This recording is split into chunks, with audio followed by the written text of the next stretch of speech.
ഒരു സമുദായമാണ് നശിച്ചു. എന്താ തിന്നുന്നതിന് കണക്കില്ല. ഇത് ഹെഡിങ് എഴുതി വെച്ചിരിക്കുകയാണ്, എന്ത് പൊരിച്ച ഐസ്ക്രീം. ഐസ്ക്രീം തന്നെ തിന്നാൻ പറ്റുന്ന കാര്യം വേറെ പഠനം നടത്തണം. മധ്യ കേരളമാണ് എന്ത് ക്യാൻസറിൻ്റെ കേന്ദ്രം. മധ്യ കേരളം, അതായത് ഏകദേശം മദ്യം എന്ന് പറയുന്നത് ഞാനൊരു കോലത്തിൽ പറയാണ്. അങ്ങനെ മധ്യ കേരളം മുതൽ, ഉദാഹരണം തൃശ്ശൂർ മുതലാണ് സത്യത്തിൽ ഏറ്റവും കൂടുതൽ രോഗം, ക്യാൻസർ.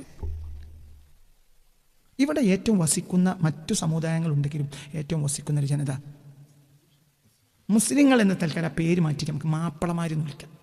നല്ലൊരു വാക്കാണ്. ഇതൊക്കെ സൂക്ഷിച്ച ഒരു മനുഷ്യനെ പടച്ചം കൊടുത്ത പേരാണ് മുസ്ലിം.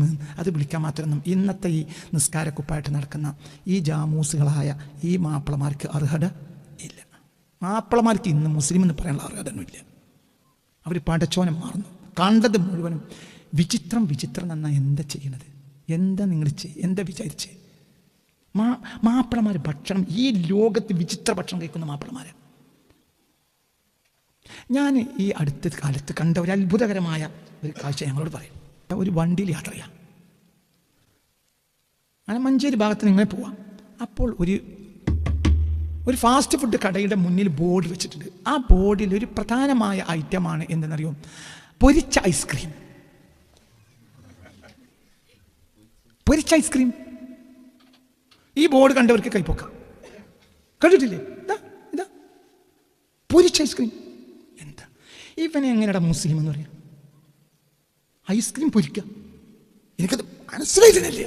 ഈ ലോകം മുഴുവൻ നിങ്ങൾ ചുറ്റി നടന്നാൽ, ആഫ്രിക്കയിലും ദുനിയാവിലെ യൂറോപ്പിലും അമേരിക്കയിലും മുഴുവൻ ചുറ്റി നടന്നാലും എന്ത് കാണൂല? പൊരിച്ച ഐസ്ക്രീം കിട്ടും. ഐസ്ക്രീം കിട്ടും, പൊരിച്ച പോത്തിറച്ചിയും കിട്ടും, ചിലപ്പോൾ പോർക്കും കിട്ടും, ഒക്കെ കിട്ടും. എന്ത് കിട്ടൂല?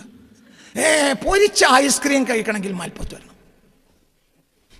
ഒരു സമുദായമാണ് നശിച്ചു. എന്താ തിന്നുന്നതിന് കണക്കില്ല. ഇത് ഹെഡിങ് എഴുതി വെച്ചിരിക്കുകയാണ്, എന്ത് പൊരിച്ച ഐസ്ക്രീം. ഐസ്ക്രീം തന്നെ തിന്നാൻ പറ്റുന്ന കാര്യം വേറെ പഠനം നടത്തണം. എന്താ മനുഷ്യൻ്റെ അവസ്ഥ? ഇവന് മനസ്സിലായില്ല. ഒരു 8-10 കൊല്ലം ആരോഗ്യത്തോടു കൂടി ഇത് തിന്നും, പിന്നെ അവൻ സൈഡാവും.